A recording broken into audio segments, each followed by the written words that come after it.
Buenas noches, damas y caballeros. Bienvenidos a otro encuentro especial. Antes de comenzar, quiero saber quiénes me acompañan hoy.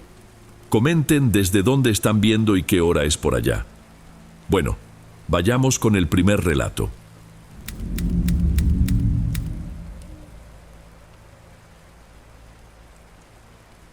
Mi padre es militar, y una de las cosas que aprendes en la familia es que existe un orden para todo, una jerarquía, un procedimiento. Quizás por eso lo que me sucedió es tan absurdo, porque ocurrió justamente en el lugar que debería ser el más controlado de todos. Buenas noches, mi nombre es Claudio. Esto fue en 2018, en la semana en que mi hermana, Blanca, necesitó que le quitaran el apéndice. Nada grave. Era lo que decían los médicos, pero mi mamá estaba hecha un manojo de nervios que ponía tenso a cualquiera. Al tercer día de hospitalización, fuimos a buscarla. El alta estaba prevista para el final de la tarde. Estábamos en la sala de espera del Hospital Central Militar.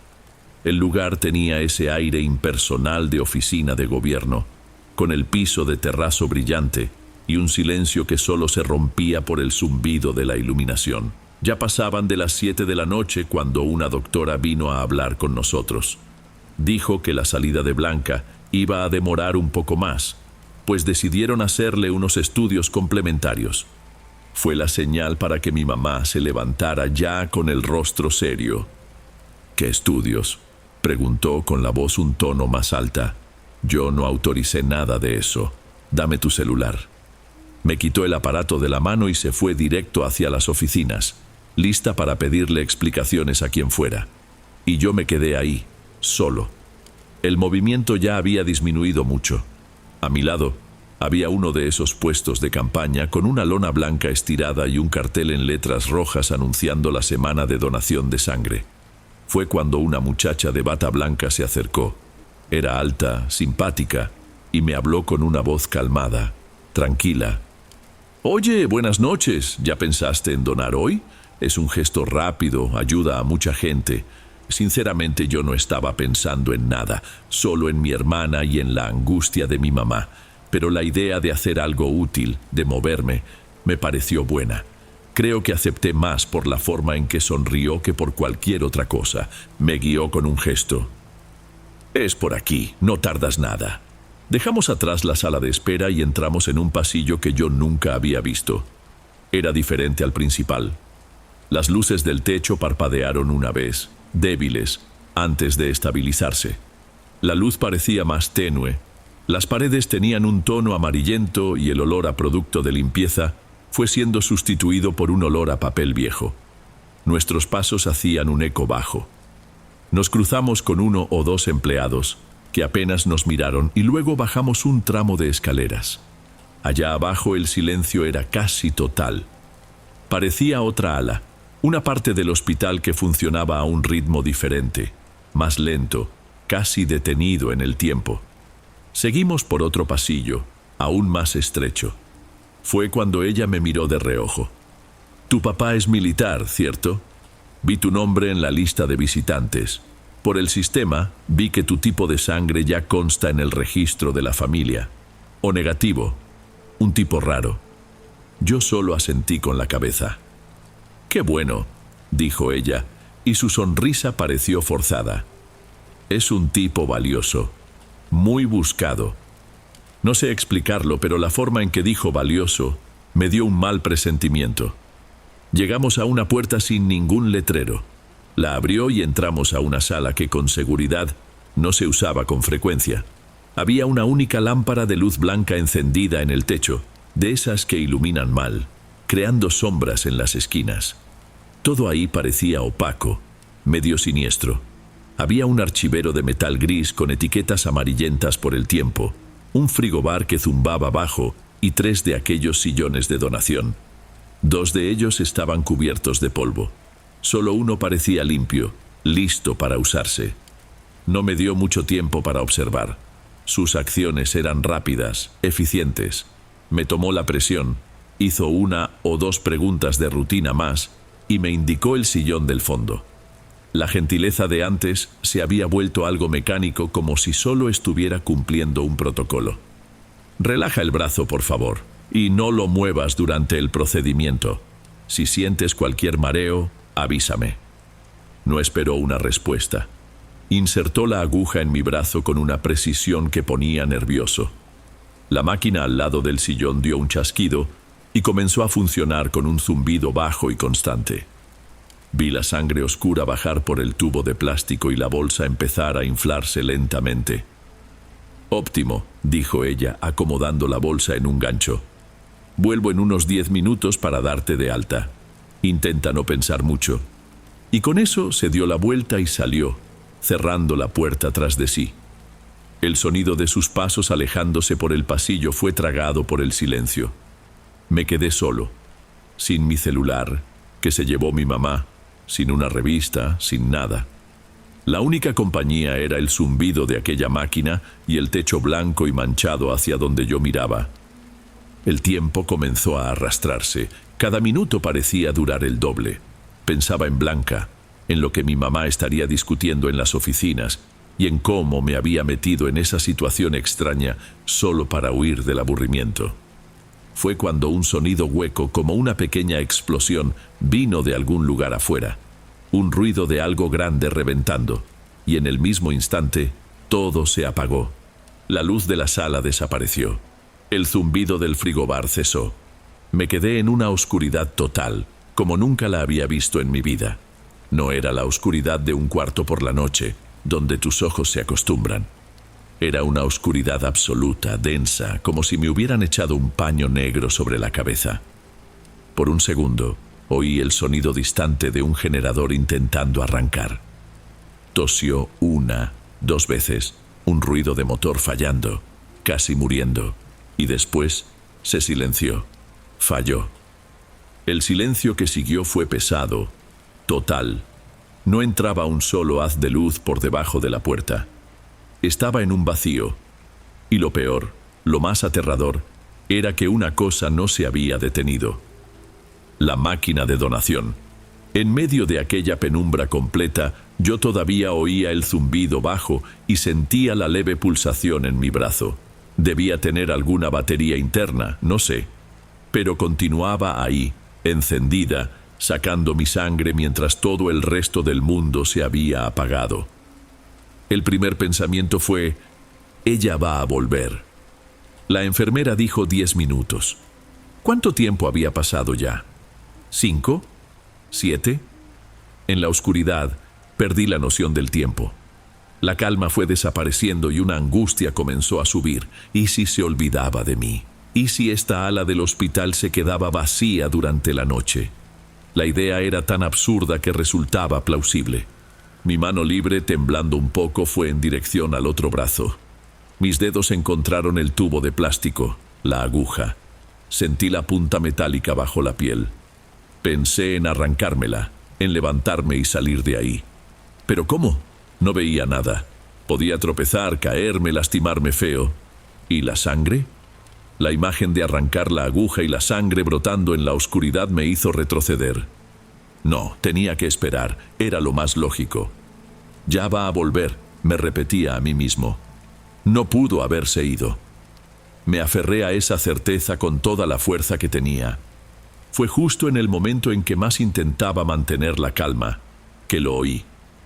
No fue un ruido fuerte, fue un sonido bajo, gutural, casi un ahogo. Una risa sofocada, contenida, viniendo de adentro del cuarto. Estaba ahí, conmigo. Todo el aire de mis pulmones desapareció. Me quedé completamente paralizado, de una forma que nunca antes me había pasado.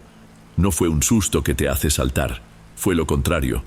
Fue como si cada músculo mío recibiera la orden de detenerse, de no moverse, de no respirar. El silencio antes era pesado, pero ahora tenía una cualidad diferente. Era un silencio pesado que parecía tener a alguien más ahí. Alguien había entrado, pero ¿cómo? La puerta no hizo ruido. No oí un solo paso en el pasillo antes. La presencia simplemente apareció y se estaba divirtiendo con mi miedo. La risa no era de alegría, era una risa de desprecio de quien aprecia la escena de un animal atrapado en una trampa. Mi mente intentaba formular una pregunta. ¿Quién está ahí? Pero mi boca no obedecía. Estaba mudo, sordo y ciego, con el corazón que parecía que se me iba a salir por la boca. La única prueba de que todavía estaba vivo. Y la certeza horrible de que ya no estaba solo en esa oscuridad. Y tan súbitamente como se fue, la luz volvió. No parpadeó ni se encendió poco a poco. La lámpara en el techo simplemente tronó y se prendió, arrojando esa luz blanca y fría sobre todo. Mis ojos ardieron con la claridad repentina. Lo primero que hice fue registrar la sala con la mirada desesperado. Miré detrás del archivero de metal, a la esquina cerca de la puerta, a los sillones polvorientos. No había nadie. El cuarto estaba exactamente como antes, vacío. Por un instante, una oleada de alivio casi me engañó. ¿Habría sido mi imaginación? ¿El miedo jugándome una mala pasada? Toda esa duda se deshizo en el segundo en que bajé la vista. Lo que vi no parecía real. El suelo, antes limpio, ahora albergaba un charco oscuro y espeso de sangre. Mi sangre. La bolsa de recolección ya no estaba allí. El tubo que salía de mi brazo estaba colgando, suelto, y todo el líquido que debería haber sido guardado se había derramado por el piso. Pero no fue eso lo que me revolvió el estómago, fue lo que estaba sobre la sangre. Había pisadas, marcas nítidas de zapatos sobre el charco, como si alguien hubiera pisado ahí y luego caminado. La persona que soltó esa risa, la persona que se llevó la bolsa, estuvo ahí, a centímetros de mí, mientras yo estaba ciego por la oscuridad. La puerta se abrió de golpe y la enfermera entró, casi corriendo. Parecía apurada, como si de repente se hubiera acordado de mi existencia. Me vio mi expresión, y entonces su mirada bajó hacia el suelo. Se detuvo. Su rostro perdió todo el color. Dios mío, ¿qué pasó aquí? Su voz era un susurro tembloroso. No supe qué responder. Solo negué con la cabeza. Se acercó rápido. Sus manos temblaban tanto que daba miedo verlas. Sin decir nada más, con una agilidad que parecía puro pánico, retiró la aguja de mi brazo y presionó un algodón en el lugar. Sus movimientos eran automáticos, pero sus ojos no se apartaban de aquella mancha en el suelo. Ver tanta sangre así, tu propia sangre esparcida de esa manera, dispara una alarma dentro de ti. No es un miedo común. Es algo más primitivo, una reacción del cuerpo que grita que algo está muy mal, que necesitas huir. Ven, vamos a salir de aquí, dijo, sujetándome del brazo con una fuerza que no esperaba. No sentía mareo, no sentía debilidad. Sentía una angustia, una prisa, una urgencia de entender lo que acababa de ver. Me dio un paquetito de galletas saladas y un jugo de cajita, el procedimiento estándar, supongo. Pero el gesto parecía ridículo, fuera de lugar. Mientras me guiaba de vuelta por los pasillos, sujetando mi brazo, no podía dejar de repasar la escena en mi cabeza. La oscuridad, la risa, las pisadas. Fue cuando noté algo que nadie más parecía ver. Cerca del zócalo, casi invisible en el terrazo oscuro, una única gota de sangre. Mi corazón se aceleró. Miré más adelante, forzando la vista, y vi otra, y luego otra. No era un rastro obvio, sino una estela sutil que solo alguien en estado de alerta, como yo, podría seguir. Mi mirada siguió esa secuencia discreta. Hacía el mismísimo camino por donde vinimos. Por el pasillo estrecho, subiendo las escaleras de vuelta al ala más transitada e iluminada. El horror se estaba filtrando de ese cuarto olvidado y esparciéndose por el resto del hospital. La enfermera parecía no ver, o fingía no ver. Ella solo quería llevarme de vuelta a la sala de espera. Cuando llegamos, el ambiente era diferente. Mi mamá estaba allí, de pie, pero su cara de enojo había desaparecido. En su lugar había susto y asco. Había otras 2 o 3 personas, un guardia de seguridad y otro empleado, y todos miraban en la misma dirección, hacia afuera, al área verde que quedaba en el centro del edificio.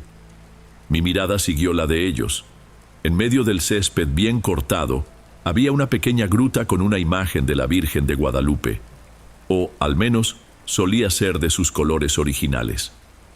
La estatua estaba manchada, cubierta por un líquido oscuro y rojo que escurría por su rostro, por sus manos, y se acumulaba a sus pies. Había sido empapada. A los pies de la Virgen, tirada entre las flores del jardín como si fuera basura, estaba la bolsa de sangre, vacía. Nunca hubo una explicación. Mi padre, aun siendo militar, nunca consiguió una respuesta decente. El incidente fue registrado como un acto de vandalismo por un paciente psiquiátrico no identificado. La enfermera pidió su traslado una semana después. El caso fue silenciado, olvidado por la burocracia. Pero yo no lo olvidé. Hoy sé que no fue un acto al azar. Fui elegido. Aquel apagón no fue un accidente. Aquella ala olvidada fue el lugar perfecto. Se llevaron mi sangre para hacer eso, para ensuciar algo sagrado, un tipo de maldad que solo tiene sentido en la cabeza de un enfermo.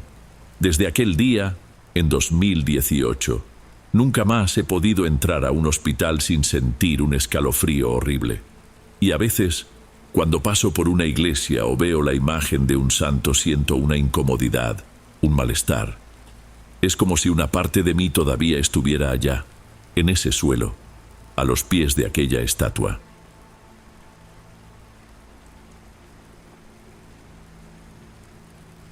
Antes de pasar al siguiente relato, asegúrate de estar suscrito al canal y de haber activado la campanita para recibir las próximas historias. Aprecio mucho tu compañía y tu apoyo hace toda la diferencia. Bueno, sigamos.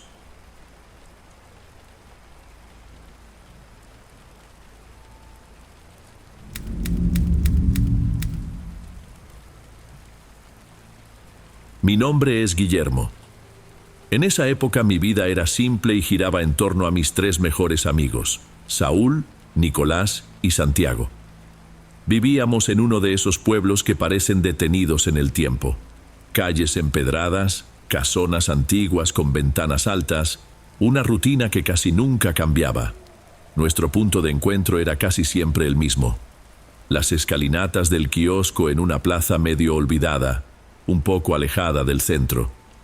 En una noche de enero fría y sin estrellas estábamos ahí, compartiendo una botella de mezcal barato que nos quemaba la garganta.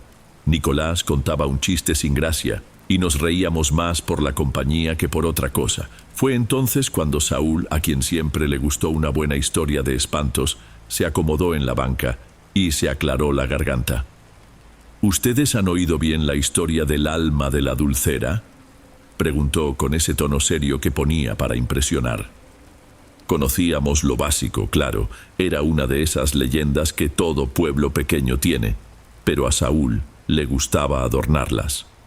Dicen que a doña Clara, esa señora que vendía los mejores buñuelos de la región, no la mató un ladrón cualquiera, continuó bajando la voz. Hablan de que fue un forastero, un tipo que se quedó en el pueblo unas semanas y que tenía un tatuaje extraño en el brazo, como un símbolo. Desapareció el mismo día que la encontraron. Su alma no vaga por ahí llorando, vaga buscándolo a él. Nicolás se encogió un poco dentro de su chamarra. Yo solo le di un trago al mezcal, escéptico como siempre. Pero Santiago, él se quedó callado. No era el silencio de quien tiene miedo de la historia. Era diferente. Solo se quedó mirando hacia el fondo oscuro de la plaza, hacia los árboles quietos. Parecía que ya ni siquiera estaba ahí con nosotros. Incluso intentamos romper el ambiente bromeando con Santiago por haberse impresionado con un cuentito tonto, pero apenas respondió.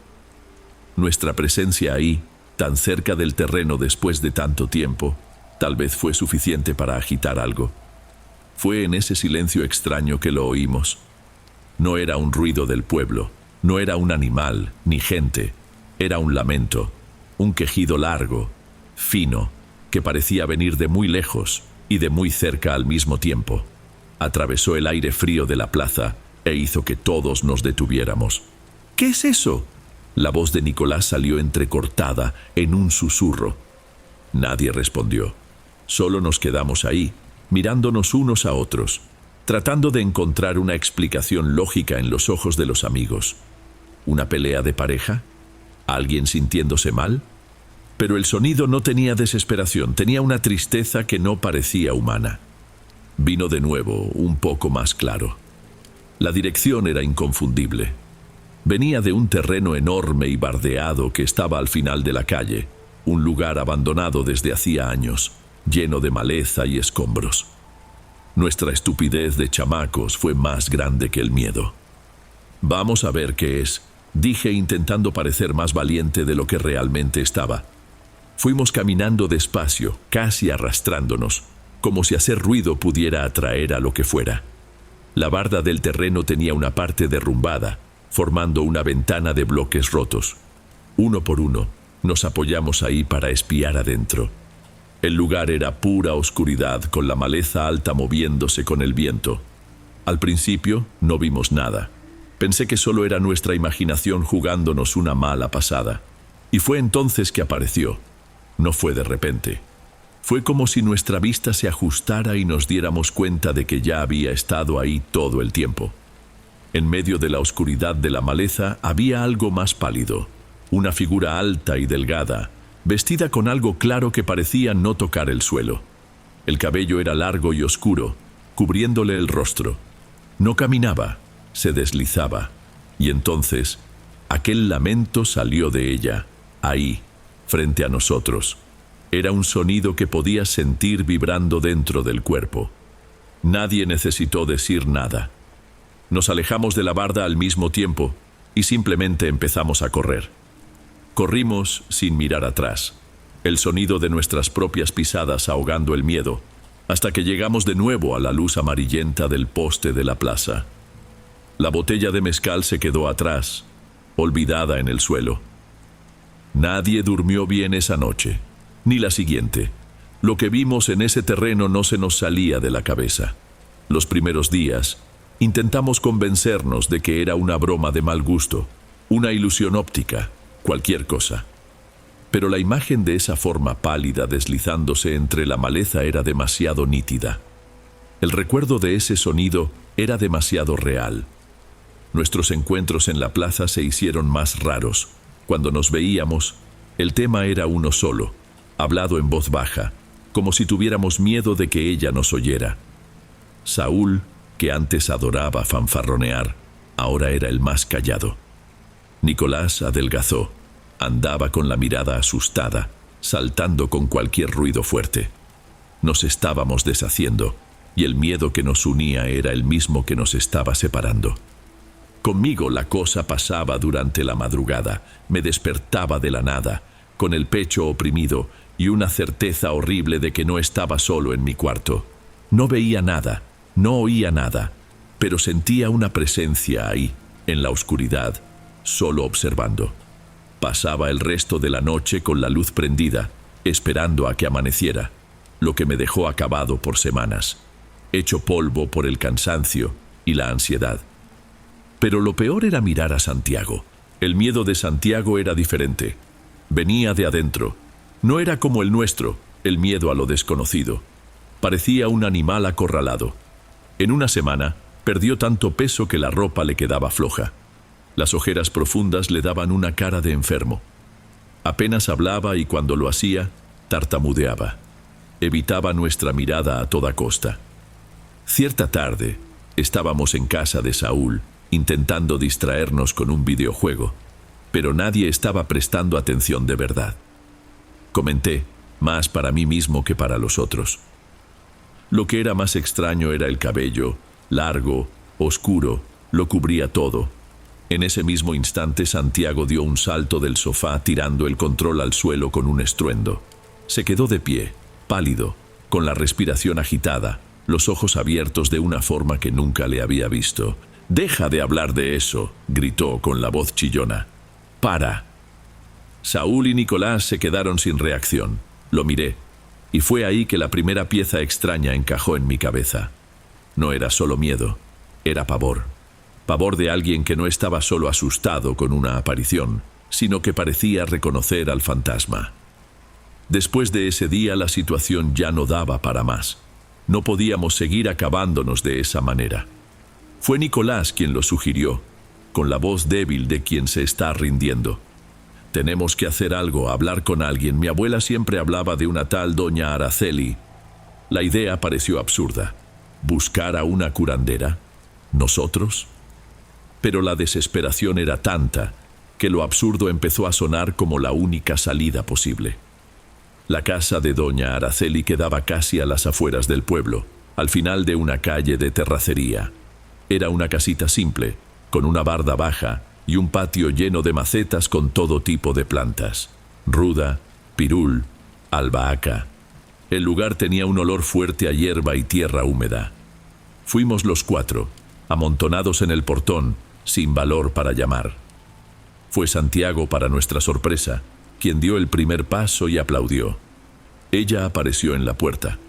Era una señora pequeña, de cabello blanco recogido en un chongo, y una mirada que parecía atravesarnos. No había nada de aterrador en ella, pero su calma llegaba a dar miedo. Nos miró uno por uno y dijo con una voz serena, como si ya nos esperara: «Pasen». Adentro la sala era pequeña, con pocos muebles y muchas imágenes de santos en las paredes. Le contamos todo, tropezando con las palabras. Hablamos del lamento, de la figura en el terreno, de las noches en vela, del miedo que estaba acabando con nosotros. Doña Araceli escuchó todo en silencio, sentada en una mecedora que rechinaba levemente, sin mostrar ninguna sorpresa. Cuando terminamos, se levantó, fue al patio y regresó con una rama de ruda en las manos. «Pónganse de pie uno al lado del otro», ordenó. Obedecimos. Empezó por Nicolás, pasándole la rama por el cuerpo, de la cabeza a los pies, mientras susurraba cosas que no pude entender. El olor fuerte de la planta invadió el aire. Repitió el gesto en Saúl, después en mí y por último en Santiago. Por un instante, mientras hacía eso, sentí que el peso en mis hombros disminuía. Una sensación de alivio, por más que mi mente intentara luchar contra ella. Terminó y tiró la rama marchita en un cuenco de barro. Se sentó de nuevo y nos miró con esa misma mirada profunda. Esperábamos que nos dijera que todo iba a estar bien, que era solo un espíritu perdido. Pero lo que dijo fue otra cosa. La limpia ayuda a purificar su espíritu, pero no resuelve la raíz del problema. Hizo una pausa, y el único sonido era el rechinar de su silla. El mal que los atormenta no viene de afuera, nació ahí, en medio de ustedes. Salimos de su casa sin decir una palabra. El poco alivio que la limpia nos había dado se deshizo en el aire, y en su lugar entró una desconfianza extraña. En el camino de regreso, por primera vez, no miraba hacia las sombras en las esquinas con miedo de lo que pudiera haber ahí. Miraba de reojo a mis amigos. El fantasma ya no estaba en el lote baldío. Estaba caminando con nosotros. Las palabras de doña Araceli no salían de mi cabeza. Resonaban en todo. En el silencio de mi cuarto, en la forma en que mis amigos se miraban, en el recuerdo de esa figura pálida. Nació ahí, en medio de ustedes. No era una advertencia sobre el fantasma, era sobre nosotros.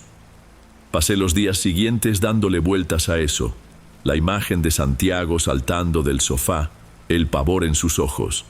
Eso no era miedo a un fantasma, era miedo a ser descubierto. Empecé a hurgar. Mi primera parada fue Internet, pero como ya imaginaba, noticias antiguas de nuestro pueblo eran casi inexistentes en línea. El único lugar que tal vez tendría algo sería el archivo del periódico local, que estaba en un cuarto polvoriento en el fondo de la biblioteca municipal. Pasé 2 tardes enteras ahí, fingiendo hacer una tarea de la escuela, hojeando ediciones amarillentas de años atrás. Ni siquiera sabía qué estaba buscando. ¿Un accidente? ¿Un crimen? Al final del segundo día, lo encontré. Una nota minúscula, en la esquina de una página de 2013. Joven desaparecida. El texto era corto. Hablaba de una chica de 17 años, Ágata. Había sido vista por última vez saliendo de una kermés. La policía investigó, pero el caso se enfrió. La última línea de la nota me golpeó como un puñetazo. El área donde fue vista por última vez incluye las inmediaciones del antiguo terreno de la alfarería. Nuestro terreno. Esa noche, junté a Saúl y a Nicolás. Les mostré la foto del periódico que tomé con el celular. Los tres sabíamos lo que teníamos que hacer. Encontramos a Santiago en nuestro lugar de siempre, en el kiosco de la plaza. Parecía más pequeño, más encogido que nunca. Me senté a su lado, el aire frío cortando el silencio. «Santiago, tenemos que hablar», empecé, la voz más firme de lo que esperaba. «Fui a la biblioteca hoy». Él no se movió, simplemente continuó mirando al suelo. «Encontré algo de 2013 sobre una chica llamada Ágata». Tensó todo el cuerpo. Fue una reacción casi imperceptible, pero estaba ahí. Levantó la cabeza despacio y por primera vez en semanas me miró a los ojos y lo vi todo. El miedo, la culpa, la desesperación de años. Intentó negarlo. La voz le salió como un hilito. «Yo no sé de qué estás hablando». «No nos mientas, Santiago», dijo Saúl del otro lado. «Nosotros la vimos, y tú también. Sabemos que viste más que nosotros». Fue eso, ahí fue cuando se derrumbó. Santiago se derrumbó, el rostro entre las manos, y comenzó a llorar. Un llanto desesperado, ahogado, que parecía venir de años. Entre los sollozos, la historia salió, pedazo por pedazo. Él y Ágata andaban en ese entonces. Esa noche de la kermés, los dos bebieron de más. Se fueron al lote baldío para estar solos y empezaron a discutir por una tontería, celos. La discusión se puso fea. Ella le gritó, le dijo cosas horribles. Él, borracho y enojado, la empujó. Fue solo un empujón. Sollozaba, el rostro bañado en lágrimas y mocos. Te lo juro, Guillermo, fue solo para que dejara de gritar. Pero tropezó. Había un pedazo de concreto en el suelo, un escombro. Su cabeza golpeó. Contó que ella ya no se levantó. El silencio, el pánico, la certeza de que había hecho algo terrible. Era un muchacho. Estaba aterrorizado. En lugar de pedir ayuda, tomó la peor decisión posible. Con sus propias manos, cavó un hoyo superficial en una esquina del terreno y la enterró. «Pensé que nadie nunca lo descubriría», terminó, la voz casi inaudible. «Pero ella no me dejó olvidar. Ella nunca me dejó». Saúl y Nicolás estaban paralizados, los rostros pálidos de horror. El lamento que oíamos no era de una dulcera buscando venganza, era de Ágata, atrapada en ese lugar. Y no nos estaba atormentando a nosotros, lo estaba atormentando a él. Y nosotros solo tuvimos la mala suerte de estar cerca cuando ella finalmente juntó fuerzas para aparecer. Nos quedamos ahí en el silencio que siguió, sin saber qué hacer. ¿Qué se hace con una verdad como esa? No existe un manual. Nuestro amigo, el tipo con el que crecimos, no era la persona que pensábamos. La amistad se rompió en 1000 pedazos en ese instante. Sin ponernos de acuerdo, los tres nos levantamos y nos fuimos, dejando a Santiago solo en el kiosco, llorando bajo la luz débil del poste. Esa misma noche el lamento volvió, pero ya no era un quejido distante y triste. Fue un grito agudo, cortante, que pareció rasgar el cielo del pueblo entero. Lo oí desde mi cama y me encogí bajo las cobijas, sabiendo exactamente lo que era. Era un grito de fin, de liberación o de condena, no sabría decirlo. A la mañana siguiente la noticia se esparció rápido por el pueblo. Los padres de Santiago se habían despertado y él no estaba en casa. Empezaron a buscar. Encontraron su cuerpo al final de la tarde, cerca de la presa vieja. Se había aventado. La muerte había sido instantánea. Después del entierro, un silencio profundo cayó sobre el pueblo. Un silencio que no era normal. Y lo más notable, el lamento, el grito, la presencia, todo desapareció. Se esfumó por completo, como si nunca hubiera existido. Fue como si, con la muerte de Santiago, el espíritu de Ágata hubiera encontrado por fin la paz. o la justicia que tanto buscó. La venganza, a su manera, estaba completa. Nosotros nunca le contamos a nadie lo que sabíamos. Nos convertimos en cómplices de ese secreto. Nuestra amistad no sobrevivió, claro. ¿Cómo podría? Nos fuimos alejando poco a poco. Hoy, si me cruzo con Saúl o Nicolás en la calle, solo intercambiamos un saludo con la cabeza. La mirada dura apenas un segundo, pero es suficiente para recordarlo todo. La historia del alma de la dulcera se sigue contando por ahí, pero nosotros sabemos la verdad. Aprendimos de la peor manera que hay secretos que no se quedan enterrados, y que a veces la justicia no viene de la policía, viene de otro lugar.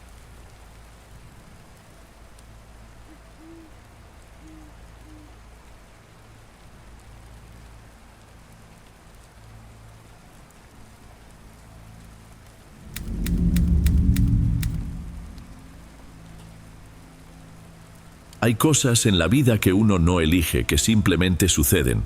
Para mi familia, esa cosa fue una casa. Una solución que apareció en el peor momento y que, de cierta forma, solo volvió todo más extraño. Me llamo Roberto. En 2019, la situación económica en casa se apretó de un modo que ya no había para dónde hacerse. La renta de la casa de 2 pisos donde vivíamos, en una colonia hasta eso tranquila, empezó a comerse una rebanada del presupuesto que simplemente no existía.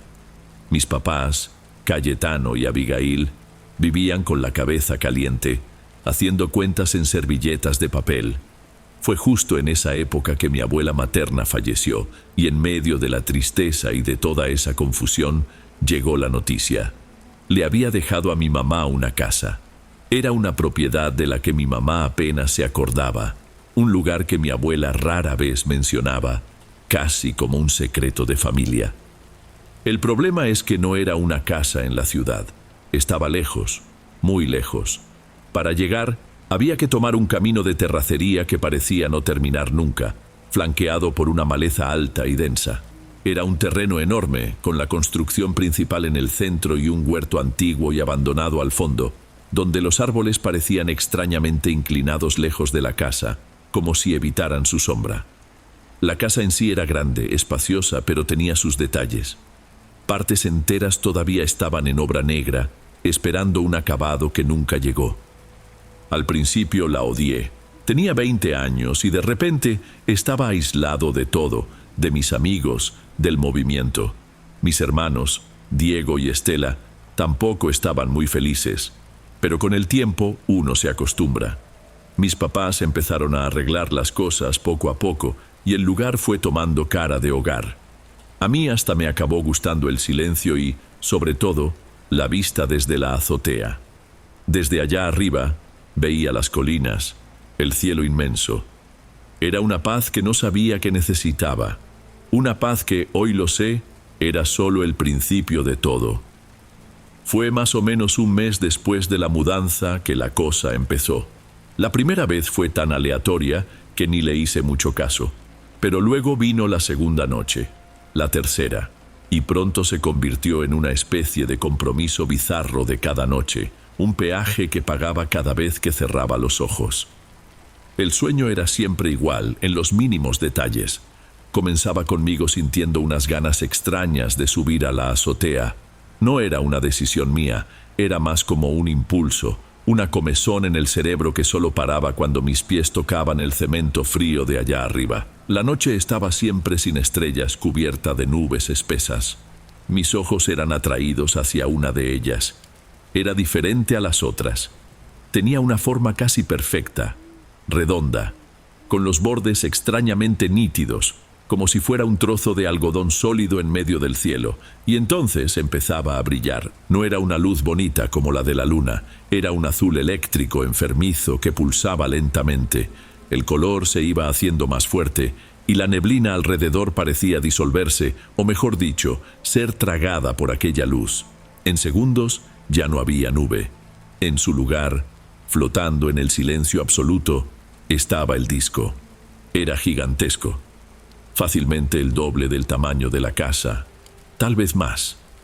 La superficie no era metálica ni brillante, sino de un material oscuro, mate, que parecía absorber cualquier gota de luz. Descendía despacio sin hacer un solo ruido, en una trayectoria lenta y precisa en dirección a nuestro patio trasero, justo al lado del huerto abandonado. Y era en ese punto que todo se desmoronaba. Mi mente no lograba procesar la escena. No era un apagón, era peor. Era una sensación de que mis pensamientos se deshacían, volviéndose un ruido blanco y hueco. Era como si ya no estuviera al mando de mi cuerpo. Yo veía esa cosa inmensa, suspendida sobre los árboles, y de repente, nada. Me despertaba en mi cama, con el cuerpo pesado y un dolor sordo en la nuca, como si hubiera dormido en una mala posición por días seguidos. Intentaba convencerme de que era solo eso, una pesadilla extraña causada por el estrés de la mudanza. Al final, era solo un sueño. Era lo que me repetía a mí mismo todos los santos días. Un mantra para no volverme loco. Esto duró unos 3 meses. 3 meses de noches mal dormidas y una ansiedad que iba creciendo y acumulándose en mi pecho. No le conté a nadie. ¿Para qué? Iban a decir que estaba impresionado con el cambio. Tal vez hasta sugerir que buscara un psicólogo. Así que me lo guardé para mí como un secreto sucio. Hasta el día en que el secreto se escapó. Fue un sábado, al final de la tarde. El calor había dado una tregua y mi mamá, Abigail, tuvo la idea de que subiéramos todos a la azotea. Llevó un termo de café y unas tazas. Nos sentamos en unas sillas de plástico viendo el cielo tomar ese color medio anaranjado, medio morado del atardecer. El viento soplaba tibio y por un momento todo pareció normal. Tranquilo, hasta que mi hermano mayor, Diego, apuntó hacia arriba. «Miren allá», dijo con la barbilla levantada. «¿Qué nube tan rara? Parece una bola de algodón». Se me hizo un nudo en el estómago. Seguí su dedo y ahí estaba, inmóvil, la misma nube redonda, con los bordes perfectamente dibujados, de mi pesadilla. Una copia exacta. Me quedé helado. Traté de disimular, de hacer una broma para romper la tensión que solo yo, aparentemente, estaba sintiendo. «Qué chistoso», dije forzando una risa. En mi sueño, esa nube de ahí se convierte en un disco volador. Esperaba que se rieran, que mi papá me diera un zape en la nuca y me dijera que dejara de ver películas de ciencia ficción. Pero la única respuesta fue el silencio. El silencio se volvió tan pesado que ahogó el sonido del viento. Todos se miraron entre sí.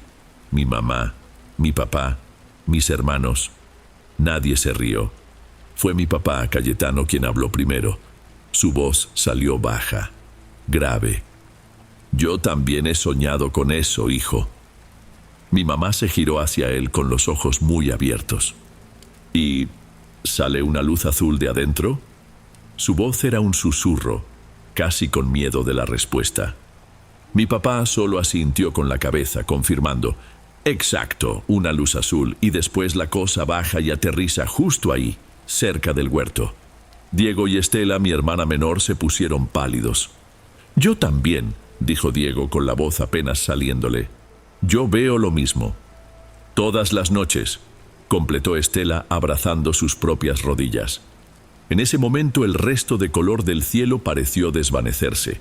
El mundo se volvió gris. Ya no era mi pesadilla, era la nuestra. Y eso, de alguna forma, era 1000 veces peor. Nadie durmió esa noche.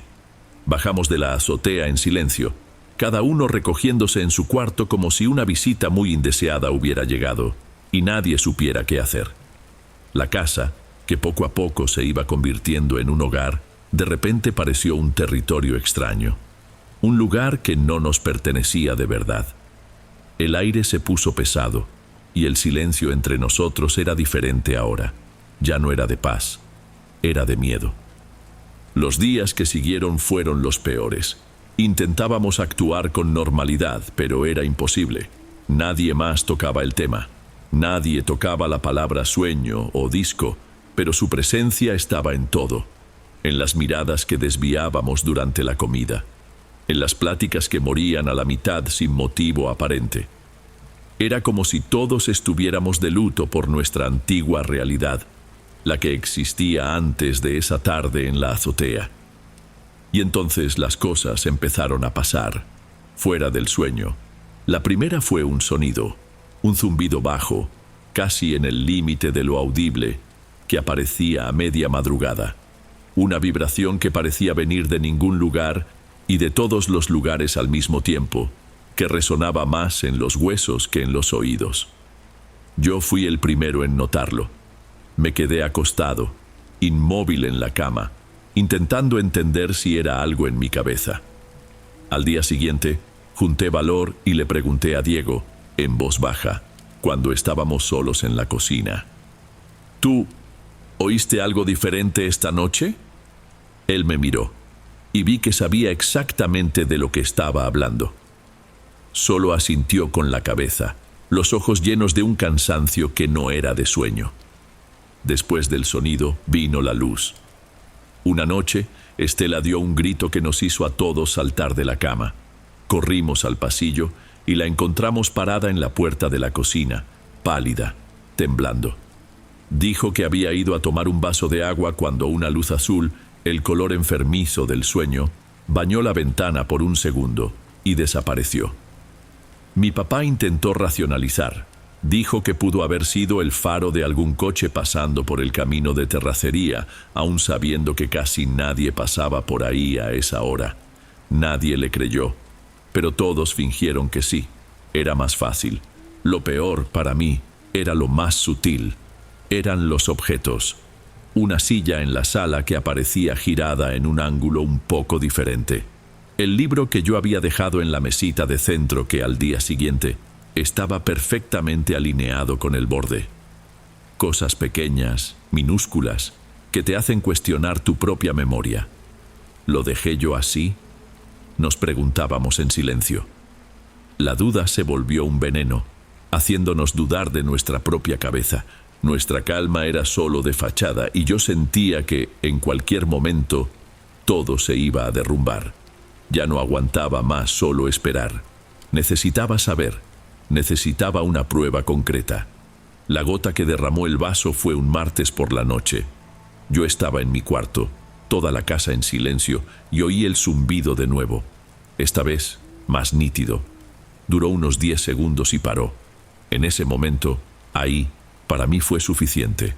El miedo a la incertidumbre era 1000 veces peor que cualquier verdad que pudiera encontrar. Basta de esperar. Basta de fingir que aquello no estaba pasando. Iba a quedarme despierto. Iba a ver. No le conté mi plan a nadie.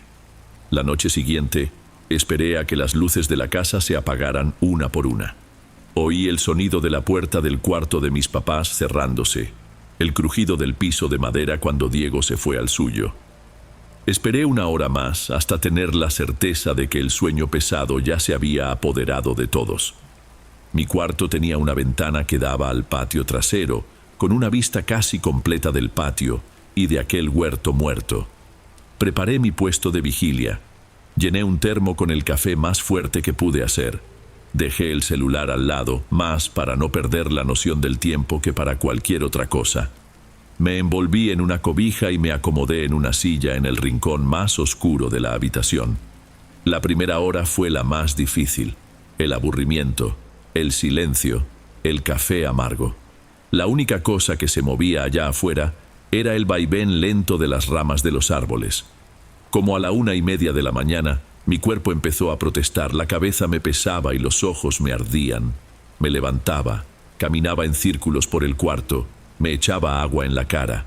2:40. El zumbido volvió. Bajito, tan bajo que no estuve seguro de haberlo oído. Me puse tenso, el corazón latiendo un poco más rápido. Pero desapareció de nuevo, dejándome solo con la duda. ¿Lo habré imaginado? A esas alturas ya no confiaba en mis propios sentidos. Fue a las 3:20 de la mañana que el mundo cambió. No fue un ruido, fue lo contrario.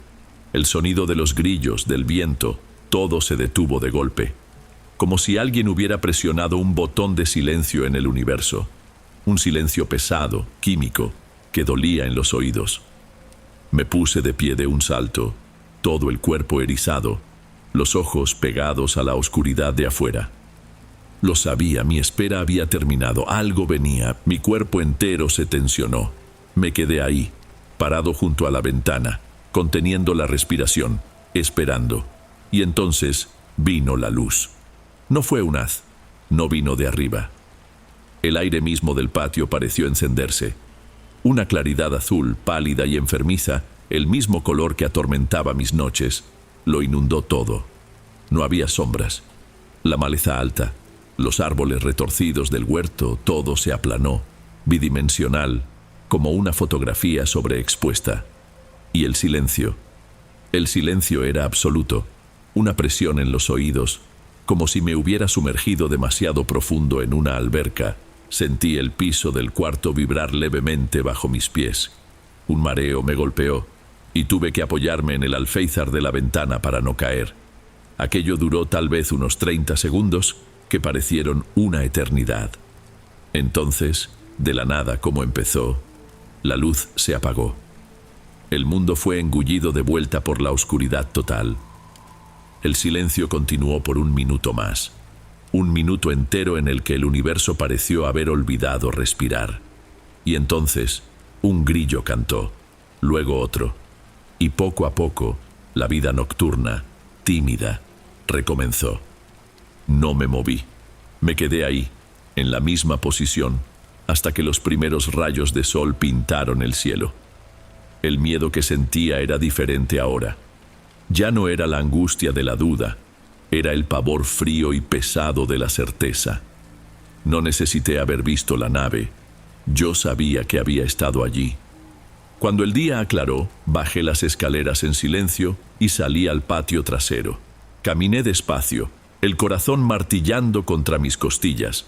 Fui hasta el lugar exacto, cerca del huerto, y ahí estaba. No estaba quemado, no estaba destruido. Era un círculo en la hierba alta, de unos 10 metros de diámetro. Un círculo perfecto.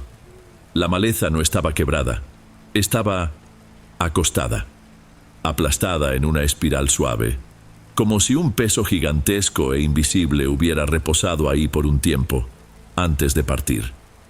Había conseguido la prueba que tanto busqué, y, en ese momento, mirando aquella marca imposible en el suelo, me di cuenta de que la verdad no libera.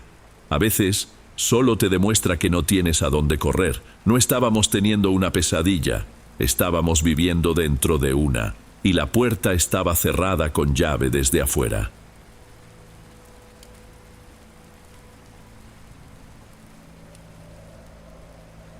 Bueno, amigos, estos fueron los relatos de hoy. Espero de corazón que les hayan gustado. Subo nuevos videos todos los días y me dará mucho gusto verlos en los próximos. Ahora en la pantalla les dejo otros 2 buenos videos que seguro les encantarán. Un abrazo de Dom y nos vemos por allá.